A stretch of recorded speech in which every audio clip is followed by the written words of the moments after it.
The sun beat down on Maplewood Lane, where tension crackled like static in the air. Karen, the neighborhood's self-appointed watchdog, had always been a thorn in everyone's side. Her complaints about unmowed lawns, loud barbecues, and unsightly decorations were legendary. But this time, she'd crossed a line no one saw coming. The target? James, a double amputee veteran who'd moved into the cul-de-sac 6 months ago, his American flag proudly waving outside his modest home. James, a quiet man with a steely gaze, had lost both legs in Afghanistan. His flag wasn't just fabric, it was a symbol of sacrifice, a tether to the life he'd fought for. Karen, however, saw it differently. "It's too big," she'd huffed at the last HOA meeting, citing some obscure bylaw about aesthetic uniformity. No one took her seriously until the flag vanished. Whispers spread like wildfire. Neighbors saw Karen near James's yard the night before, her silhouette unmistakable under the streetlights. By morning, James wheeled himself to the HOA's makeshift court in the community center, his jaw tight, eyes burning.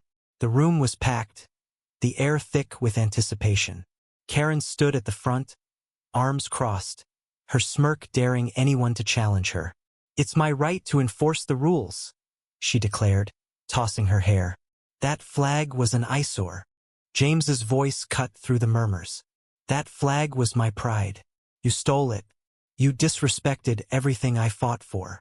His words landed like a grenade, silencing the room. Neighbors shifted uncomfortably, some nodding, others glaring at Karen. The HOA president, a weary retiree named Martha, clutched her gavel, sensing the storm brewing. Evidence piled up. A grainy Ring camera clip showed Karen yanking the flag from its pole, stuffing it into her tote bag. Gasps erupted. Karen's face reddened, but she doubled down. "I was protecting property values," she snapped. "He doesn't get special treatment just because he's in a wheelchair." The crowd erupted, voices clashing, some defending James's sacrifice, others arguing rules were rules. The tension was suffocating, like a fuse burning toward an explosion. Martha banged her gavel, calling for order. She'd seen Karen's antics before, but this was different. This was personal. "James," she said, "what do you ask of this community?" James's voice was steady but raw. "I want my flag back, and I want her to understand what she took." Karen scoffed, but Martha's eyes narrowed. The HOA, often mocked as powerless, had one tool: social consequence. The verdict was swift. Karen was to return the flag, publicly apologize, and fund a veterans charity event in James's name. But the real blow came from the crowd.